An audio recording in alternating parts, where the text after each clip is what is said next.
Sophia took a deep breath as she positioned herself in front of the company building.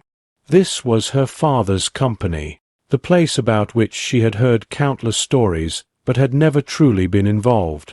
Having just returned from finishing her master's degree overseas, she was instead stepping into a lowly position as a cleaner, contrary to the expectations of many who believed she would land a high-ranking role. This was her father's decision. He wanted her to experience the workings of the company firsthand, not through meetings and reports, but by being alongside the workers. Most importantly, he wished for her to understand how people treated someone they perceived as lacking power or influence. Sophia didn't argue. She was curious. How did employees act when they believed no one significant was observing? Were they kind and respectful to everyone, or did their attitudes shift based on a person's status? She wanted to find out. Dressed in simple attire, Sophia entered the building, feeling a blend of nerves and excitement. Mrs. Collins, one of the senior employees, welcomed her with a polite smile. "You must be Sophia," she said warmly. "Mr. Adams told me about you." "Welcome." Sophia smiled back, saying, "Thank you." Mrs. Collins guided her down the hallway to the main office, where other employees were already engrossed in their morning tasks. "Everyone, this is Sophia, our new office cleaner," Mrs. Collins declared. "She'll be in charge of maintaining this place." Some employees hardly glanced up, others offered small, disinterested nods, but one man, Jacob, leaned back in his chair with a smirk. "Office cleaner, ha!" he muttered. Sophia chose to ignore it. This was precisely why she was here, to discover who these people truly were when they thought she was inconsequential. The next morning, Sophia stood before the mirror, adjusting her blue and white cleaner's uniform. It felt odd. She had grown up amid luxury, never having to don anything but the finest clothing. However, this uniform represented more than just a job. It was her gateway into the real world, a chance to view life from a new angle. Her mother had always reminded her that wealth was a privilege, not a right, and she had never let Sophia forget their humble beginnings. From an early age, she had taught her how to cook, clean, and carry out basic chores. Respect is earned by how you treat people, not by how much money you have, she would often say. Keeping those words in mind, Sophia tied her hair back, grabbed her cleaning supplies, and stepped into the office. As she entered, she sensed a change in the atmosphere. Some employees barely noticed her, others looked her way with mild curiosity, but one person, in particular, made it clear he was not impressed. Jacob. Jacob was a senior employee, known for his arrogance and loud demeanor. He gave her a once-over accompanied by a smirk. "Ah, the new cleaner," he said, mockery lacing his voice. "Perfect timing. I just spilled coffee on my desk. Clean it up." Sophia looked at the desk, where the coffee had obviously been knocked over on purpose. The cup was on its side, with liquid dripping onto the floor. She stole a glance at Jacob, who was watching her with arms folded, as though she were some form of entertainment. Anger tightened her heart, but she reminded herself why she was there. Taking a deep breath, she picked up the cleaning cloth and began to wipe the mess. Jacob chuckled. "You're slow. If you want to last here, you should learn to be quicker." Sophia remained silent as she continued cleaning, maintaining a calm expression despite the heat of embarrassment creeping up her neck. "That's more like it," Jacob remarked, leaning back in his chair. After she had finished, he crumpled a piece of paper and tossed it to the floor right in front of her. "Oops," he said with a feigned innocent smile. "Missed the trash can." Sophia clenched her fists but swallowed her pride, picking up the paper. Jacob laughed heartily. "Good. You're learning." As Sophia stood up, she caught the gaze of another employee, Michael, who had been observing silently. Unlike Jacob, he looked uncomfortable. Their eyes met for a brief moment, and she could see a silent apology reflected in them. She offered him a slight smile and then walked away. Even though she had just begun, she sensed this journey was going to be much more challenging than she had anticipated. Days passed, and gradually, Sophia settled into her role as a cleaner. Every morning she arrived early, clad in her blue and white uniform, prepared to tackle the day. She cleaned desks, mopped floors, and took out trash, tasks she didn't mind. However, what she did mind was Jacob. He made it his mission to make her life difficult, starting with petty actions like purposely dropping trash in areas she had just cleaned, speaking to her in a condescending tone, and demanding she redo tasks for no reason. But today, he escalated things. As Sophia was wiping down the break-room table, Jacob strolled in, a plastic bag filled with clothes in hand. He tossed it on the table beside her. "Take these to the laundry," he instructed, "and make sure you wash my white shirts properly. No stains. I like them crisp and clean." Sophia frowned at the bag. "I'm here to clean the office, not run personal errands." Jacob raised an eyebrow and laughed dryly. "You're here to do whatever I tell you. Now take it and get moving."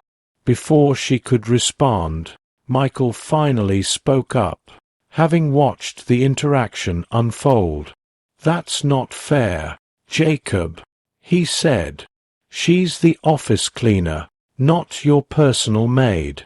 You can't make her do your laundry." Jacob slowly turned his head, smirking. "Mind your business, Michael." Michael shook his head. "This isn't right, and you know it." Jacob ignored him, shifting his attention back to Sophia. "Well," he asked, arms folded, "are you going to take the clothes, or do I need to remind you who's in charge?" Sophia felt the eyes of the other employees on her. She knew she was meant to remain silent and keep her cover, but this was excessively disrespectful. Swallowing her pride, she shook her head. "That is not part of my job, sir."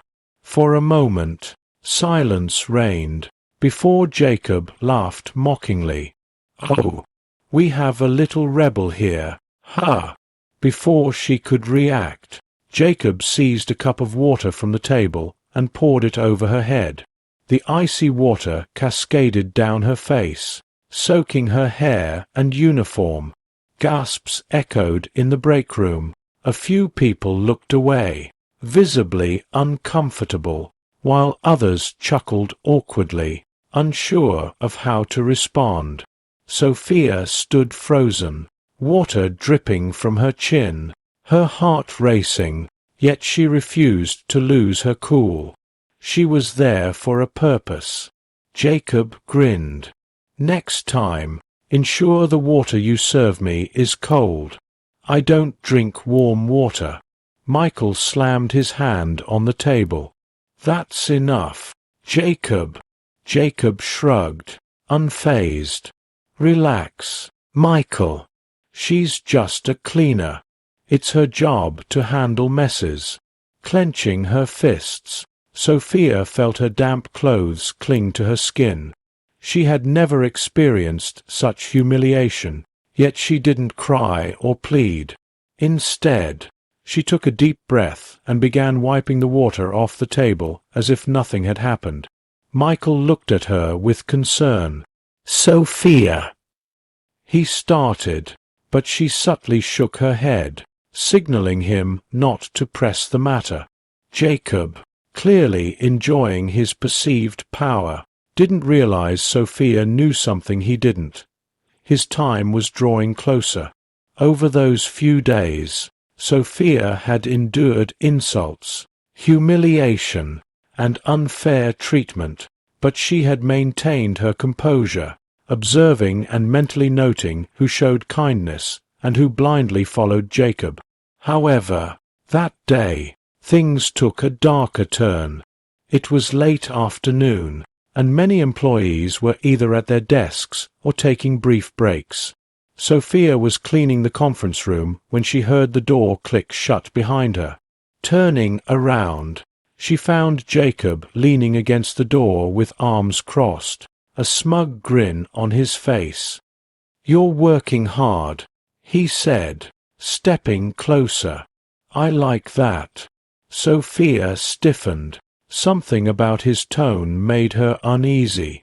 Having encountered enough arrogant men, she recognized when someone felt they had power over another. Maintaining a neutral expression, she stated, "I have work to do, Jacob, if you'll excuse me." Before she could pass him, he reached out, touching her arm, his fingers lingering longer than necessary.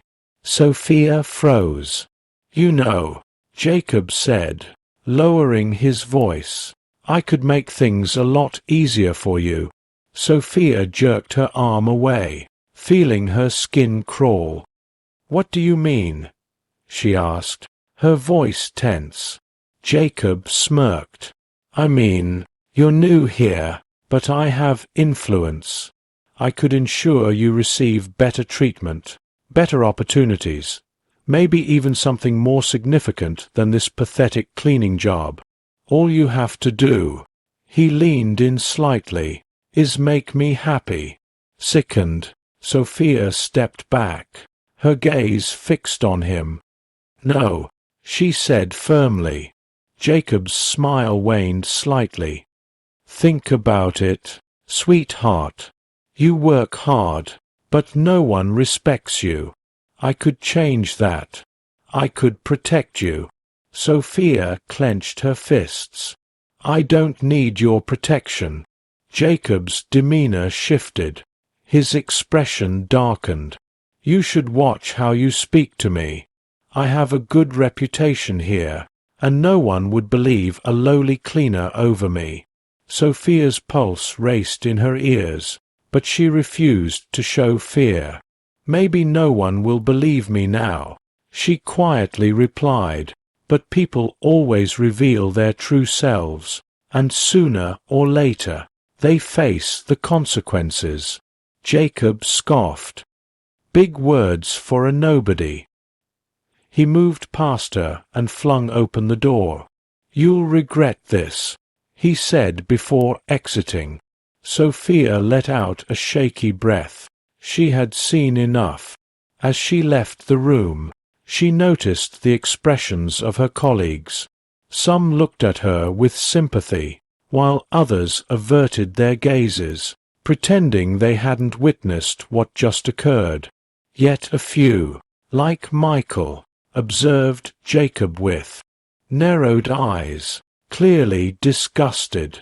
In that moment, Sophia realized that not everyone in the office was oblivious to Jacob's actions. Some were simply afraid to speak out.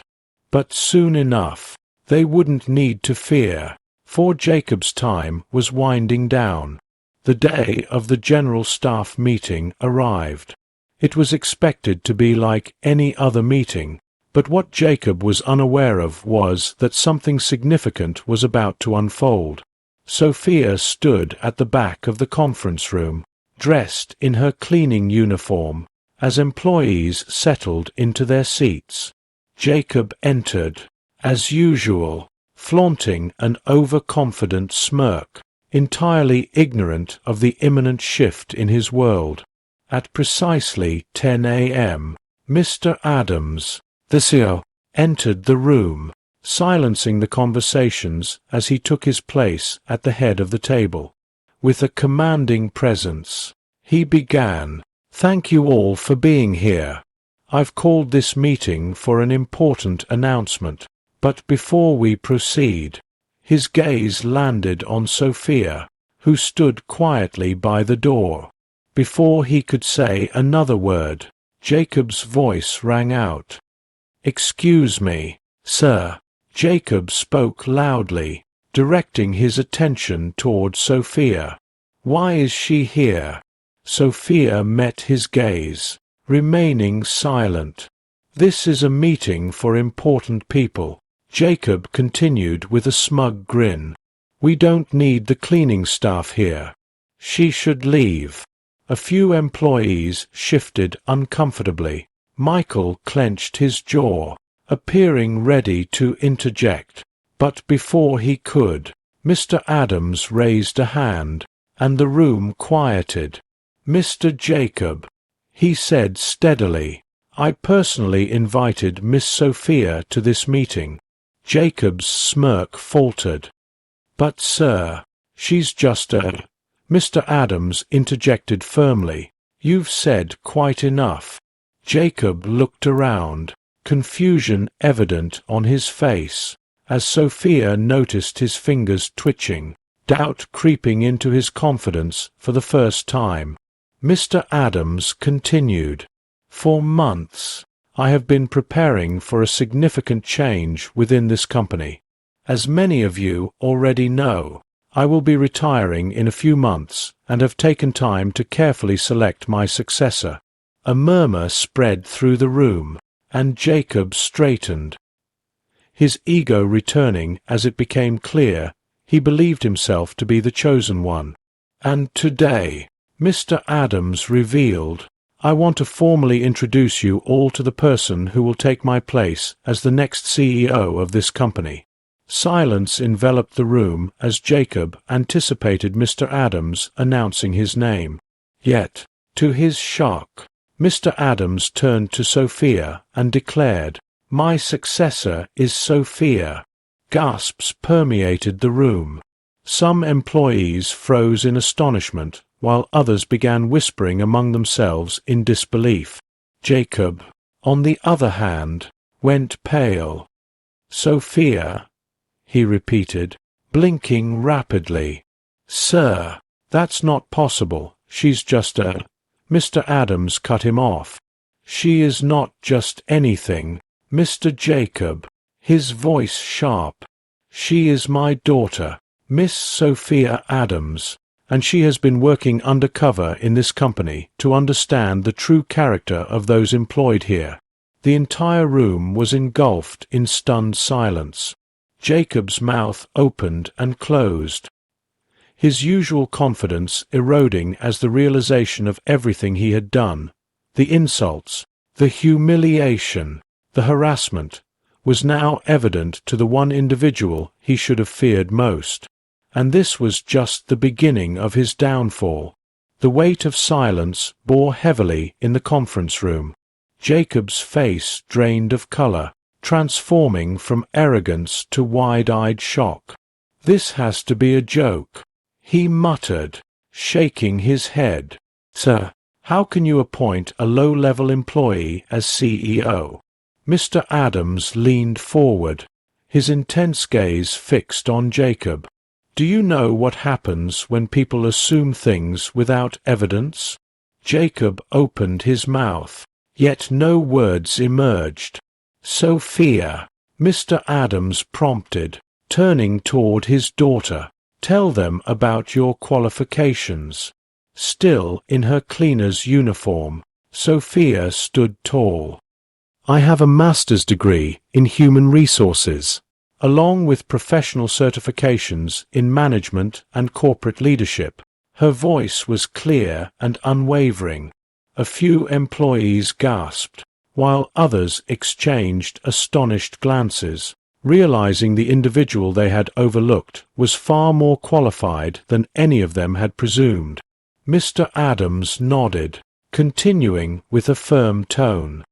I suggested Sophia begin at the bottom, not due to her lack of capability, but because I wanted her to grasp the essence of this company. I wanted her to observe firsthand how things run, the behaviors of employees, and who genuinely upholds the values of this company. His voice sharpened. What I did not anticipate was for my own daughter to endure such humiliation at the hands of someone who should have exemplified leadership. The weight of his words hung heavily in the air. Jacob swallowed hard, quickly attempting to regain his composure. "Sir," he stammered, forcing a chuckle, "we were just having a little fun." She was playing the role of a cleaner. How were we supposed to know? Mr. Adams' eyes darkened. "So you think it's acceptable to mistreat people merely because you believe they're unimportant?" Jacob shifted uncomfortably but refrained from answering. "Sophia has been reporting everything to me," Mr. Adams continued. "I am aware of the insults, the humiliation, and the unethical favors you attempted to impose on her."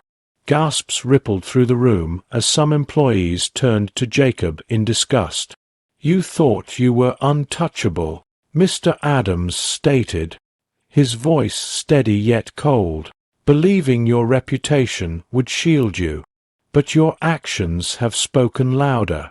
Jacob gripped the table, his breath quickening as the confidence he once wore like armor began to crumble. Sophia watched him closely. This was the moment he realized he had misplayed his hand. Mr. Adams took a deep breath, leaning back in his chair. "This company does not tolerate the abuse of power, Jacob," he said, "and there will be repercussions for your behavior." Jacob's face lost all semblance of confidence. For the first time, fear surfaced. All eyes focused on him as his complexion turned pale with panic. "Effective immediately. You are fired from this company," Mr. Adams announced.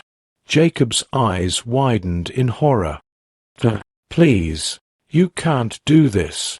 Mr. Adams remained unmoved. "This company has no room for men like you. I refuse to allow someone who misuses their position to persist in this organization."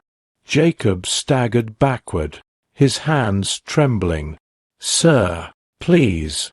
I have a family, a wife, children. They depend on me." Sophia watched as desperation invaded his tone. Mr. Adams leaned slightly forward, his expression unchanged.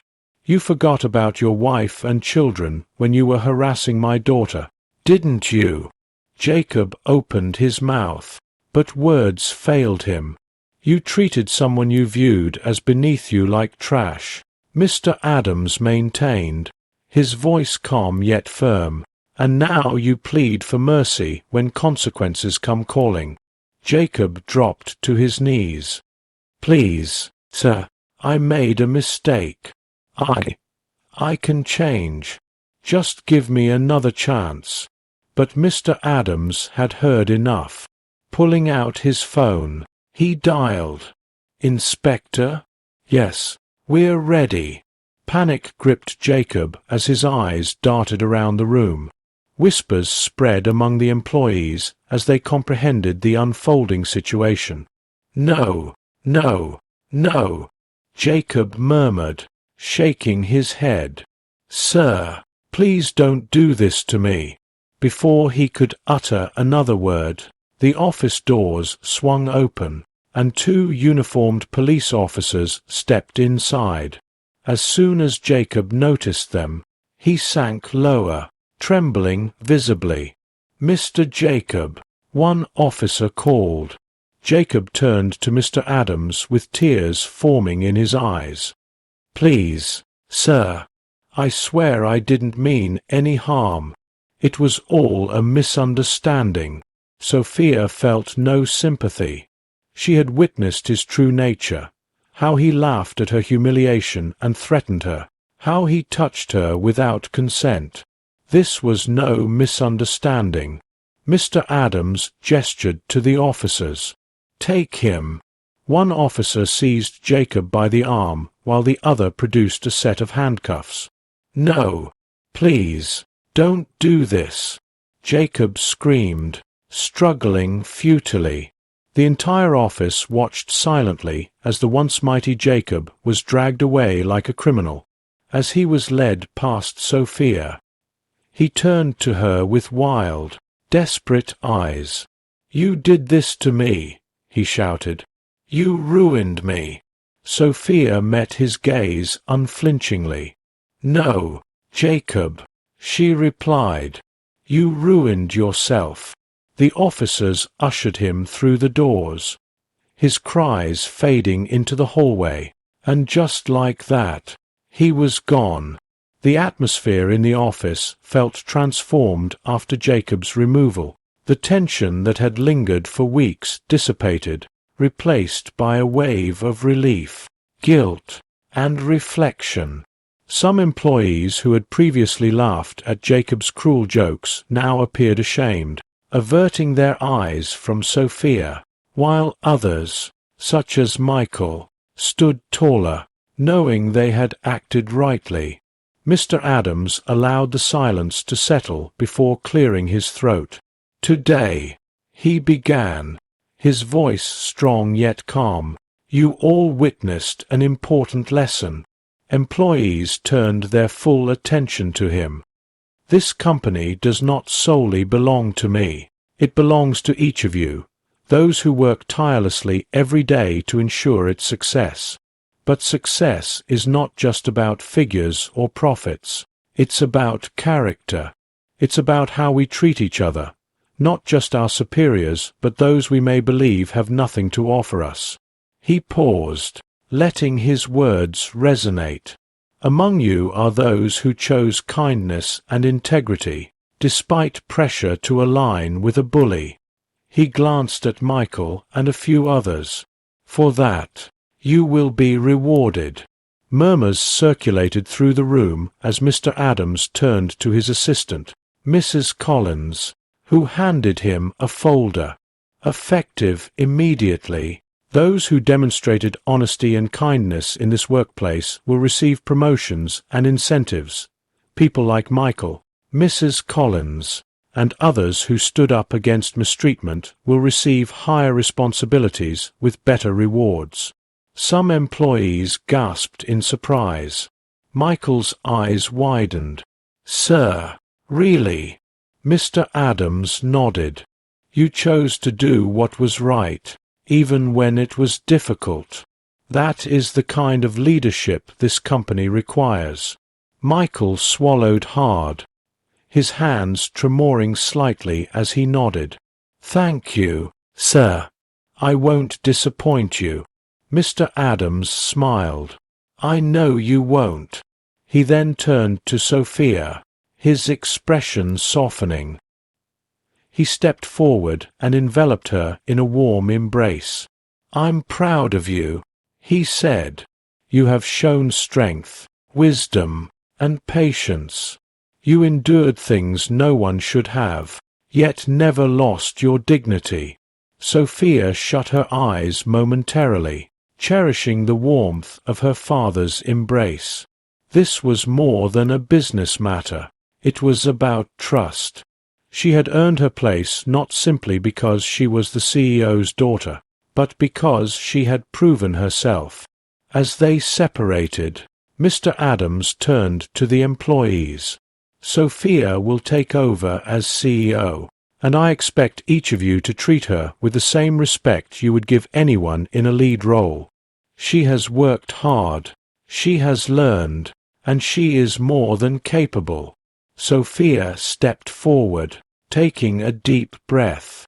As CEO, she stated firmly, "This company will operate on principles of fairness, respect, and integrity." No one will be judged by their title, but by their actions. If you work hard, you will be rewarded. If you abuse your power, you will face consequences. A few employees nodded, while others still looked uneasy, processing everything that had transpired. However, Sophia was unconcerned. She knew change had begun, and she was ready.